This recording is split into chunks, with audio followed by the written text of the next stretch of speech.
우리가 사업자 등록증 신청을 하는 거는 20일 안에 해야 되고, 신청을 하면은 신청일로부터 2일 이내라고 되어 있는데 요즘엔 대부분 당일날 발행을 해줘요.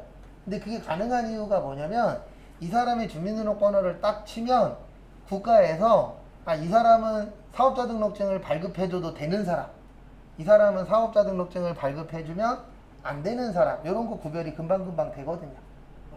어떤 사람을 발급해주면 안 되죠?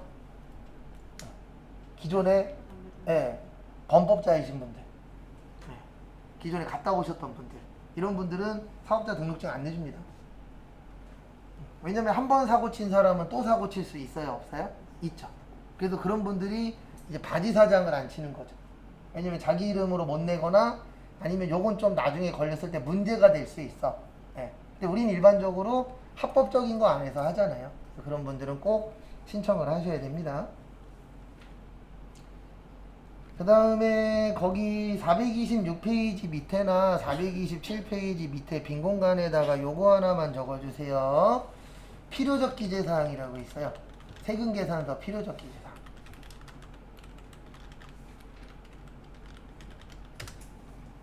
그 2장짜리 외우라고 드린 거엔 있어요. 교재 지금 봐야 돼서 뒤쪽 가면 있긴 있는데,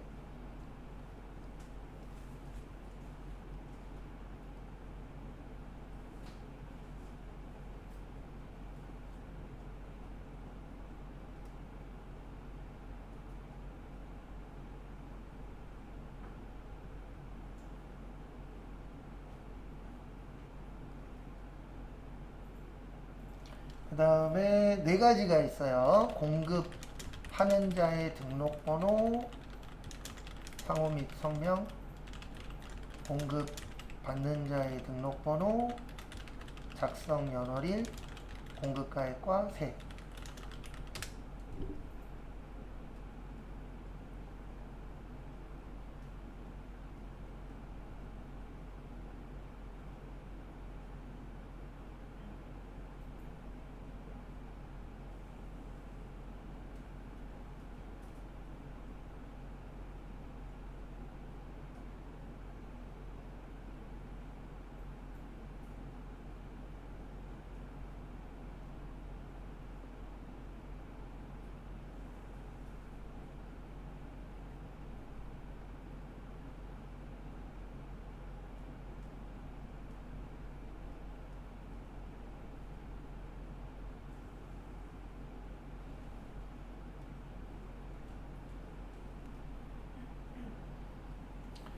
그래서 요 4가지를 필요적 기재사항이라고 해요. 그래서 필요적 기재사항은 뭐냐면 꼭 필요한 거예요. 그래서 이 4개 중에서 하나라도 빠지면 그건 세금계산서가 아닙니다.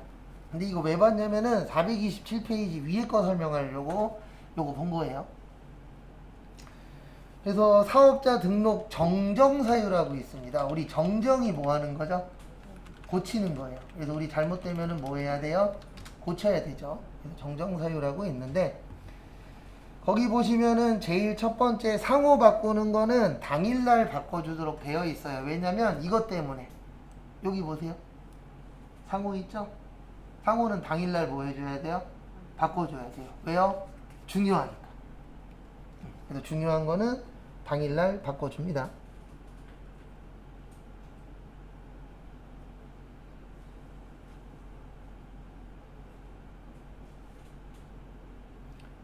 참고하시고요.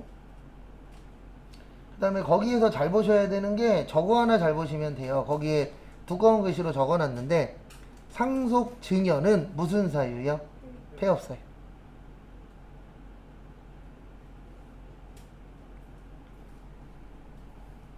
이게 무슨 뜻이냐면 상속은 정정사유예요. 근데 증여는 폐업 사유예요. 이거 왜 그러냐면 다 돈 문제 때문에 그럽니다.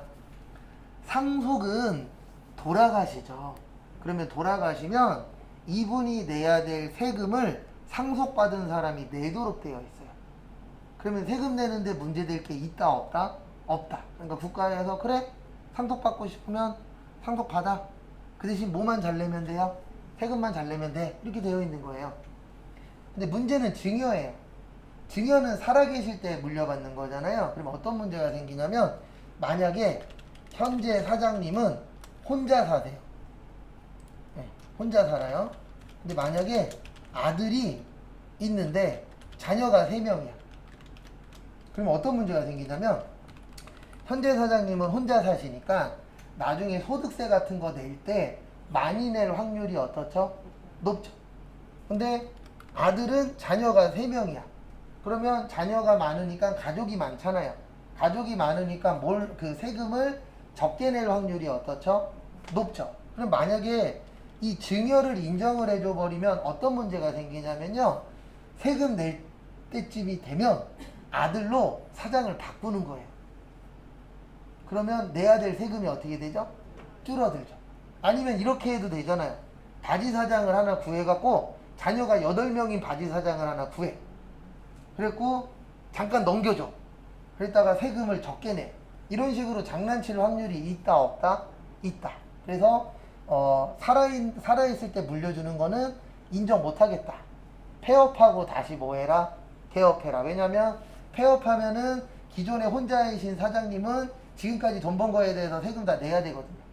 그리고 자녀가 3명인 아들이 새로 시작해서 새로 세금 내면 되잖아요. 그리고 국가 입장에서는 손해보는 게 있어요? 없어요? 없죠. 근데 이 증여라는 걸 인정을 해줘 버리면 어떤 문제가 생기냐면은 아들은 자녀가 많으니까 세금을 적게 낼 거 아니에요. 그리고 국가 입장에서는 걷어가야 되는 세금이 늘어나요? 줄어들어요? 줄어들죠. 그래서 더 부자가 될 수 있는 이유 중에 하나가 뭐냐면은요. 돈 많으신 분들은 대부분 본인이 직접 해요. 전문가들한테 맡겨요. 전문가들한테 맡기죠. 그리고 전문가들이 자기들 관련돼서는 정보가 되게 많잖아요. 네. 그러니까 내가 돈을 덜 낼 확률이 어떻게 되죠? 올라가죠. 똑같은 사업을 하더라도. 그래서 돈이 돈 번다라는 말이 맞아요. 왜냐면 우리한테 돈이 있어도 내가 갖고 있는 정보가 없어. 그러면 돈 벌 확률은 낮아지잖아요. 근데 돈 많은 사람들은 돈 많은 사람들끼리 이렇게 만나다 보면 또 그 안에서 또 정보 같은 거 얻어요, 못 얻어요? 얻죠. 그럼 또 그거 가지고 돈 버는 거죠. 그래서 돈이 돈 버는 시대가 맞아요.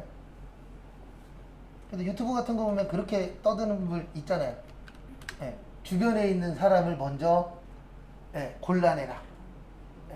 그래서 자기한테 득이 될 사람 위주로 뭐해라? 남겨놓고 쓸데없는 사람은 뭐하래요? 쳐내라. 이렇게 얘기하는 사람도 있어요. 그 말이 100% 틀린 말, 100% 맞는 말은 아니지만 어느 정도는 맞는 말이긴 해요. 왜냐면 기왕이면 내 주변에 나한테 더하기 되는 사람이 좋지 빼기 되는 사람이 많으면 좋진 않잖아요. 그 말이 완전 틀린 말은 아닙니다. 우리한테 중요한 거는 증여는 무슨 사유라고요? 폐업사유. 지금부터 이제 쓸데없는 얘기를 좀 할 겁니다. 그리고 거기 밑에 잘 해놨어요. 427페이지 밑에 보시면 사망할 때에는 정정사유인데 생존시 증여는 아버지는 폐업하고 아들은 뭐 한다고요? 신규 사업 등록. 근데 앞으로 이 상속하고 증여 관련돼서 뉴스에 자주 나올 거예요. 왜 그러냐면 앞으로 이제 상속 증여 관련돼서 재판이 많이 늘어날 거거든요. 왜냐면 돈 많은 사람들 입장에서는 자식들한테 물려줄 때 세금을 많이 내고 싶어요? 적게 내고 싶어요? 적게 내고 싶죠. 그래서 그거 관련돼서 앞으로 더 다툼이 좀 있지 않을까. 이제 그런 분들이 있습니다. 아우 우리나라는 세금 많이 내는 것 같아요. 외국 가서 살아보십시오. 외국도 많이 내요. 파리는요. 프랑스는 최고 세율이 거의 70%에 육박해요. 근데 그 이유는 뭐냐면 저게 잘 되어 있잖아요. 복지가. 그렇죠. 세금 걷어서 복지하는 거죠. 근데 우리나라는 걷는 게 적으니까 주는 것도 어떤 거예요? 적은 거예요. 그래서 저 아시는 분이 캐나다에 계시는데 우리 코로나 때 상가하시는 분들, 장사하시는 분들 지원금 받긴 했죠. 캐나다는 매달 나왔대요. 그것도 200인가 300씩. 장사하시는 분들. 그러니까 세금을 많이 걷으니까 그만큼 쓸 수 있을 때 뭐 할 수 있죠? 팍팍 쓸 수 있죠. 근데 우리나라는 세금을 적게 걷으니까 외국에 비해선 적게 걷으니까 써야 될 때 뭐예요? 많이 못 쓰죠. 근데 그게 뭐 어쩔 수 없죠. 왜냐면 대한민국은 아직 복지국가 아니잖아요. 솔직히 까놓고 얘기해서. 대한민국은 사기만 잘 치면 돼요. 앞으로 사기꾼 늘어날 거예요. 제가 장담하는데 앞으로 사기꾼이 줄어드는 게 아니고 사기꾼이 늘어날 거예요. 왜냐면 앞으로 돈 많이 벌고 싶으면 사기 쳐야 되거든요. 근데 이 사기가 우리가 봤을 땐 사기인데 법에서는 사기가 아닌 거. 네, 이런 게 늘어날 거예요. 그러니까 법정 다툼으로 가면 사기꾼이 아니야. 근데 우리가 봤을 때는 저 새끼 사기꾼인데 이런 게 늘어날 거예요. 그러니까 당하면 뭐 하는 거예요? 이제 촉박차는 시대가 오는 겁니다. 그래서 뭐든지 할 때 한 번 알아볼 거 두 번 알아보시고 두 번 알아볼 거 세 번 알아봐야 돼요. 지금부터 쓸데없는 얘기를 좀 할게요. 근데 쓸데없을지 있을지는 본인의 상황에 따라서 다르는데 상속에는 세 가지가 있어요. 그래서 상속 받는 경우가 있고 그 다음에 상속 뭐 할 때 있죠? 포기할 때 있죠. 그 다음에 한정상속이라고 있어요. 그래서 이렇게 대표적으로 상속받는 방법은 세 가지가 있습니다. 그래서 언제 상속받는 거냐면 자산이 부채보다 뭐 할 때요? 클 때. 왜냐면 남는 게 있어야 될 거 아니에요. 상속은 받았는데.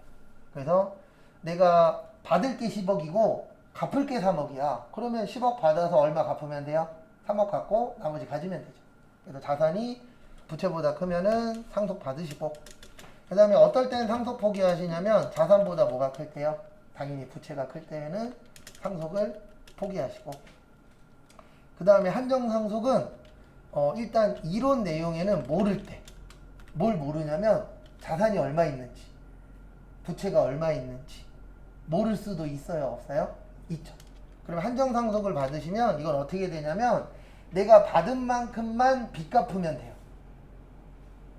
그러니까 우리가 모르는 빚이 갑자기 튀어나올 수도 있잖아요. 근데 내가 한정상속을 만약에 받았어. 근데 내가 1억을 물려받았네. 그러면은 빚이 5억이어도 1억만 갚으시면 돼요. 근데 만약에 상속을 받았는데 난 1억을 받았는데 빚이 5억이래. 그러면 빚 5억 갚아줘야 됩니다. 그래서 부모님하고 친하셔야 돼요. 언제가 되면요. 노후가 되시면 부모님이 나이가 이제 어느 정도 되시면 친해지셔서 이거는 이제 돈적으로만 얘기하는 거예요.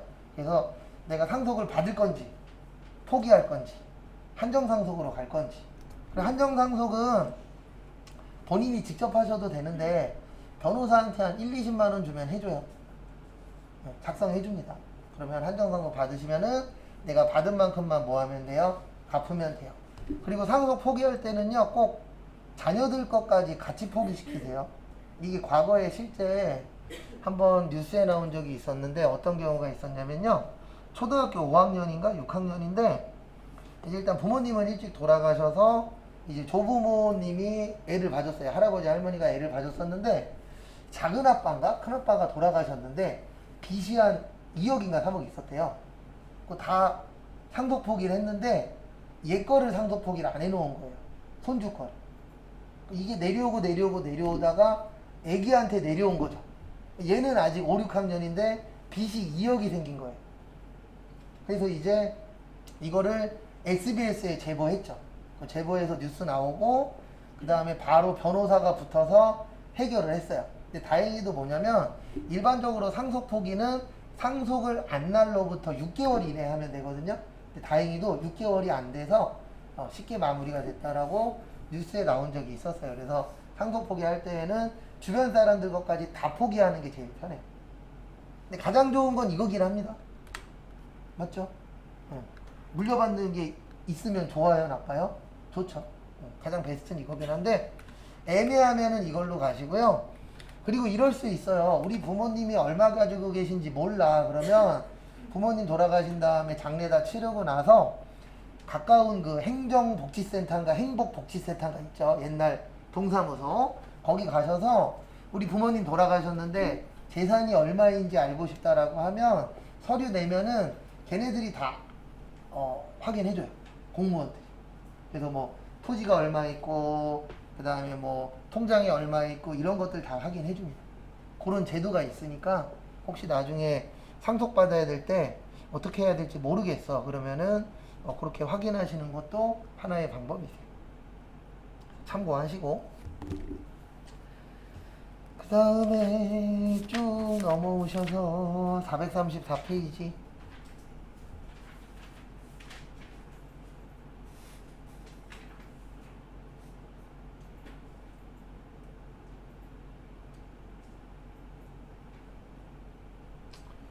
그래서 434페이지 보시면은요.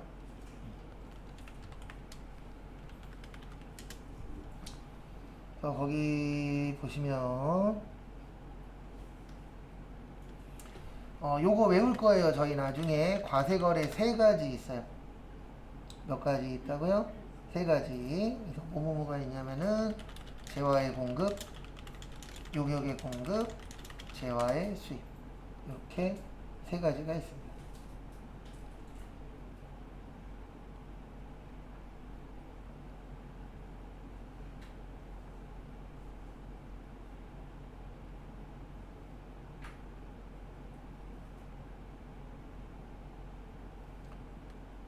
그 다음에 재화의 뜻이 뭐냐면은요, 요게 재화예요. 재산적 가치가 있는 유체물과 뭐요? 무체.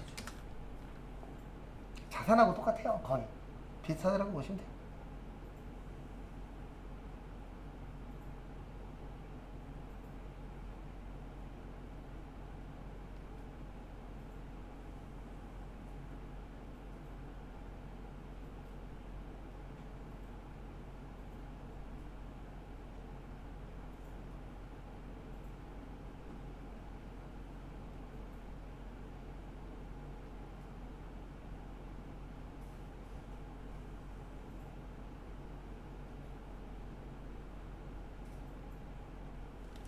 그래서 이거 참고하시고, 그리고 용역은 뭐냐면은요, 재화가 아닌 것이 용역이에요. 그러니까 항상 두 개 있을 때는 법을 만들 때 이렇게 만들어요. 하나는 정의를 만들어 놓고 그게 아니면 이거야. 이런 식으로 이제 많이 해놓습니다.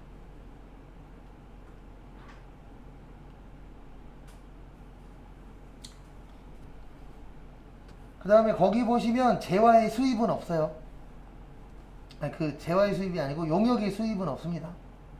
용역이 헷갈리시면 이렇게 생각하시면 돼요. 서비스 관련된 게 대부분 용역이에요. 그래서 몸으로 하는 것들. 그래서 우리 용역회사라고 있어요? 없어요? 있죠. 네, 그런 데들이 대부분 뭘로 하는 회사예요? 몸으로 하는 회사라고 봐주시면 됩니다.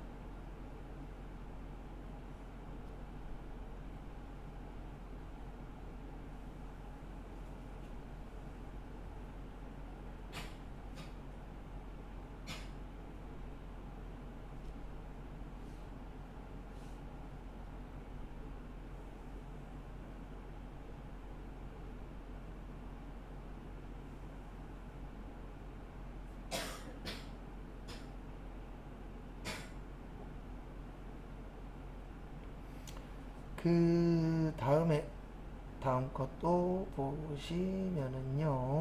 다음 거 보시면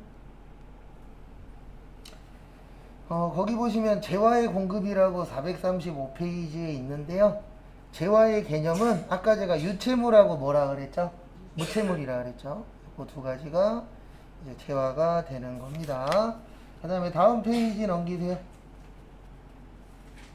436페이지에 보시면 요거 나중에 외울 거예요. 재화의 공급으로 보지 아니하는 경우. 재화의 공급으로 안 보는 거 있어요. 대표적으로 네 가지가 있습니다. 순서는 죄송한데 거기에 있는 거랑 좀 달라요. 저도 할 때마다 조금씩 앞뒤가 바뀌긴 할 거예요. 그래서 물납, 담보, 공매 및 경매, 사업의 포괄입니다.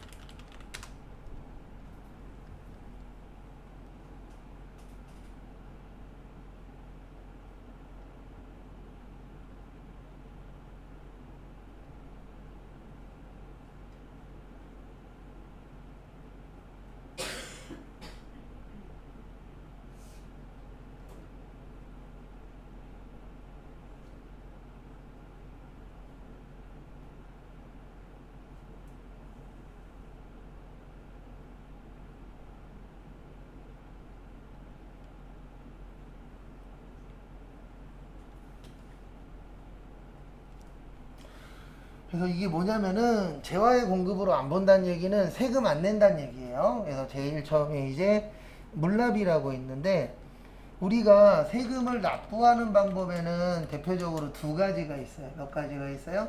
두 가지. 현금으로 내면 현납, 물건으로 내면 뭐예요? 물납. 그래서 여기서 말하는 물건은 뭐 골프채라든가 아니면 뭐 저런 거 있잖아요. 뭐지? 그림이라든가. 예. 이런 걸로도 세금 낼 수 있어요.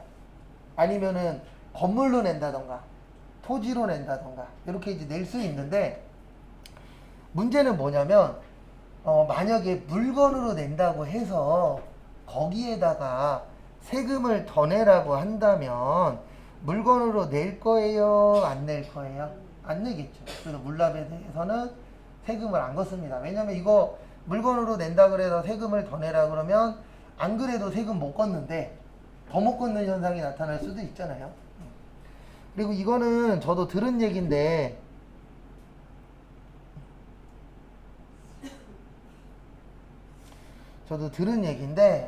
이게 있대요. 이걸로는 물납하지 말래요. 토지. 왜 그런지 아세요? 토지로 물납을 할 때 이런 부분이 생긴대요.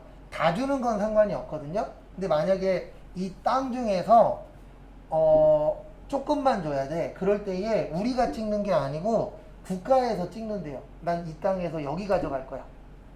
그러면 국가에서 찍을 때 좋은 땅 찍을까요? 나쁜 땅 찍을까요?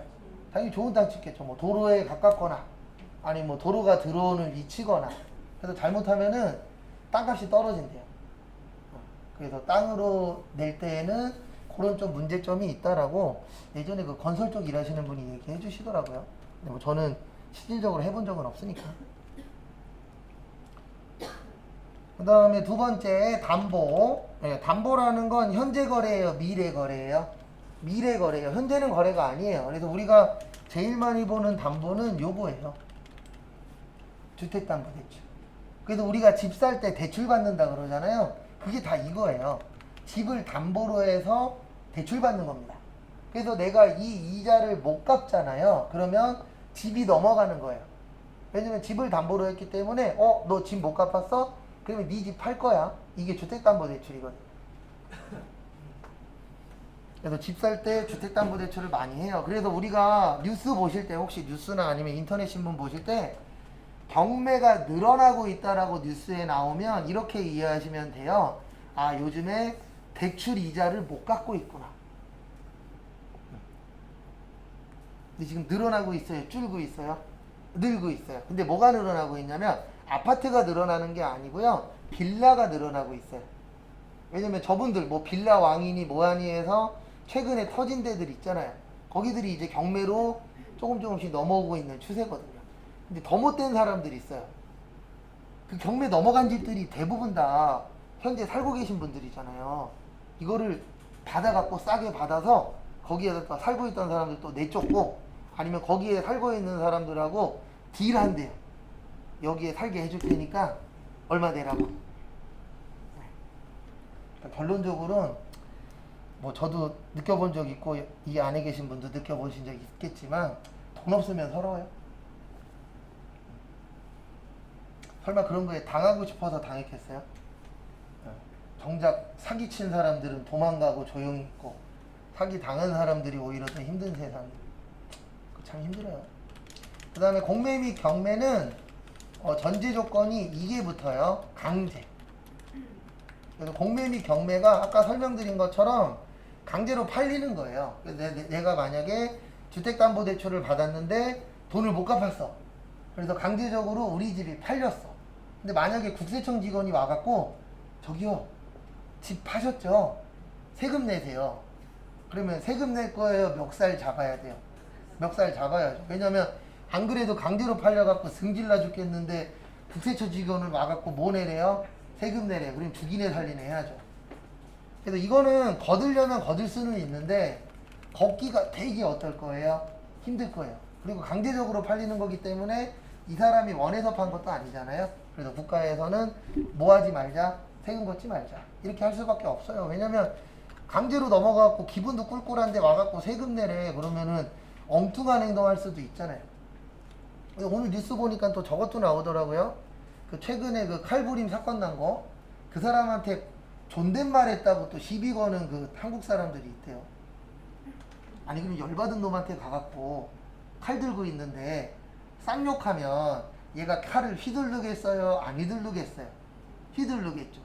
그러면 낙낙한 목소리로 선생님 이러시면 안 됩니다. 이렇게 얘기해야지. 야, 이 XX 같은 놈아, 칼은 왜 휘두르고 랄랄이야 이러면은 더 난리칠 거 아니에요. 존댓말 했다고 또 그거 갖고 또 시비 거는 이상한 놈들이 또 나타났대요. 대한민국은 안 돼. 그러니까 저걸 바꿔야 돼요. 뭘 바꾸냐면 지금 익명이잖아요. 실명제로 바꾸면 저기 댓글에 욕이 99% 줄어들 거예요. 아니 이렇게 했으면 좋겠어요. 사는 지역까지. 인천 땡땡 홍길동. 그러면 아마 못 쓸걸요, 댓글에다가. 무서워서. 하여튼 대한민국 어떻게 되려고 그러는 건지 참 보면 볼수록 아니 존댓말 할 수도 있죠. 그 다음에 포괄량도. 포괄량도는 뭐냐면 다 넘기는 거예요. 근데 이거는 왜 과세 대상이 아니냐면요. 다 넘기면 앞으로 이분은 사업자가 아니잖아요. 그러면 부가가치세 낼 게 있다 없다? 없다. 그럼 누가 내는 거예요? 이 회사를 사가는 사람이 내는 겁니다. 근데 일부 양도는 세금 내셔야 돼요. 왜냐면 일부만 양도했으면 나는 아직 사업자잖아요. 그리고 혹시 나중에 사업하시다가 누가 팔라 그러면 파는 것도 나쁘진 않습니다. 그 대신 제가격을 준다라는 전제 조건 하에. 왜 그러냐면 요즘에 카피해 갖고 하는 데들 되게 많잖아요. 그래서 지금은 많이 없어졌지만 한때 그놈의 비어가 유행이었잖아요. 뭐 봉구비어, 맹구비어, 제 이름이 용구잖아요. 용구비어도 있어요. 진짜로 있어요. 네. 인터넷에 제가 한번 찾아봤어요. 있어요, 진짜로 용구비어. 한때 비어가 유행이었죠. 근데 지금 다 없어졌잖아요. 네. 요즘에 보기 힘들어요. 있긴 있는데 과거보다 많이 없어졌어요. 그리고 한때 찜닭 되게 유행했었거든요. 근데 제가 알기로 지금 부평역에 하나인가 빼놓고 다 없어졌어요. 찜닭집도. 그래도 유행할 때 혹시 사업하면은 유행할 때 팔고 넘어가는 것도 제 가격만 받으면 나쁜 선택은 아닌 것 같아요. 왜냐면 대한민국은 또 이게 되게 빠르잖아요. 돌아가는 속도가.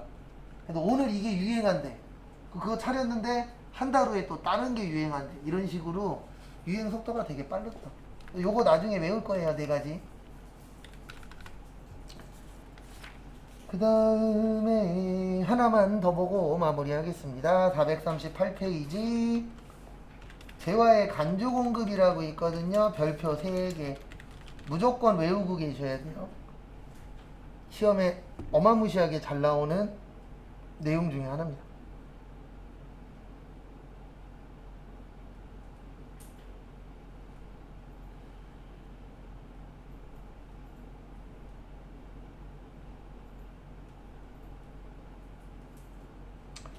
그래서 보시면 간주라는 거는 이게 다른 말로 간주라고도 하고 의제라고도 해요. 이게 뭐냐면 가짜를 진짜로 인정해주는 법률 용어예요.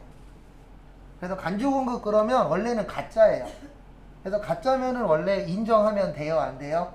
안 되죠. 근데 간주한다, 의제한다라고 나오면 그거를 법적으로 인정을 해주겠답니다. 그러니까 말은 안 되지만 우리가 앉아있는 의자 보고 요거 침대로 간주한다 그러면은 법에서 뭘로 봐주겠다는 얘기예요? 침대로 인정을 해주겠다는 얘기예요. 진짜 침대는 아니지만 그거를 이제 간주 또는 뭐라 그래요? 의제라고 해요. 그래서 재화의 간주 공급은 진짜 공급은 아닌데 진짜 공급으로 인정을 해주겠다는 얘기입니다. 그러면 결론은 뭐 내란 얘기죠? 네, 세금 내란 얘기예요. 근데 이런 걸 왜 만들어 놓냐면 세금을 내야 되시는 분들 입장에서는 세금을 안 내려고 노력을 하잖아요. 그러면 어떻게 하려고 노력을 하냐면 이 법에서 벗어나려고 노력을 해요. 왜냐면 법에서 벗어나면 뭐 안 내도 되죠? 세금 안 내도 되죠. 그래서 이 울타리를 넘어가려고 하는 사람들을 막기 위해서 만들어 놓은 게 간주제도라고 보시면 돼요. 왜냐면 이런 게 없으면은요 법을 악용하는 사람들이 늘어날 거예요, 줄어들 거예요? 늘어날 거죠. 그래서 요즘 학폭 난리잖아요. 그래서 요즘 학생들은 머리가 좋아서 어떻게 하면 법에 안 걸리는지 인터넷으로 미리 찾아보고 나쁜 짓 한대요. 그리고 뭐 공연 음란죄 뭐 이런 것들 있잖아요. 이런 거는 그러니까 둘이서 있을 때는 쌍욕해도 된대요. 여러 명이 있을 때 욕하면 뭐 명예훼손죄 이런 게 걸릴 수 있거든요. 근데 둘이서 있을 때 쌍욕하면 걸 수 있는 게 없대요. 왜냐면 명예훼손한 것도 없잖아요. 들은 사람이 없으니까. 요즘에 애들은 그런 걸 확인하고 욕한대요. 라고 할 정도로 무섭더라고요. 그래서 4가지가 있어요. 자가공급, 개인적 공급, 사업상 증여, 폐업시 잔존대요. 그리고 이게 희한한 게 부가가치세법은 희한하게 4개짜리가 많아요.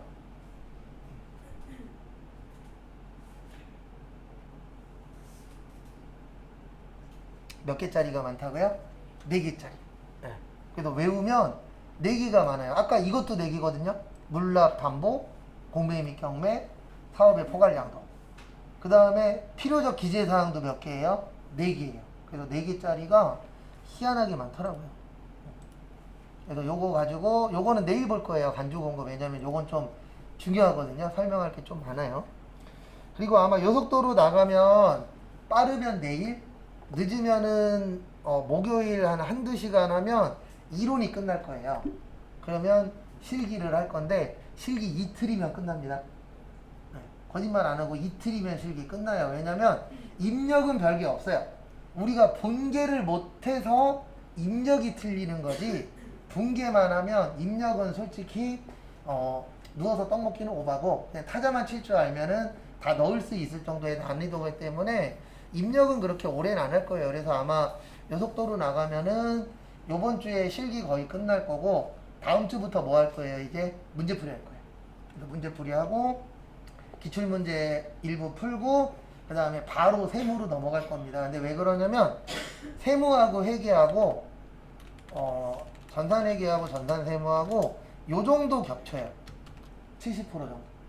그래서 세무 공부하면 무슨 공부가 돼요? 회계 공부가 자동으로 되기 때문에 세무 쪽에 좀 더 힘을 줄 거예요. 근데 왜 그러냐면 뭐 그런 일이 안 생기면 제일 좋은데 세무 따면은 회계는 안 따도 된다 그랬잖아요. 그러면 어쩔 수 없이 어느 쪽에다 좀 더 힘을 줘야 돼요? 세무 쪽에다. 그래서 아마 수업 시간이 세무 쪽이 좀 더 길어질 수밖에 없어요. 그거는 참고를 좀 해주십시오. 그래서 내일 요거부터 볼 거예요. 무슨 공급부터요? 간주 공급부터. 여기부터 해서 내일 얼추 마무리할 겁니다. 마무리하세요.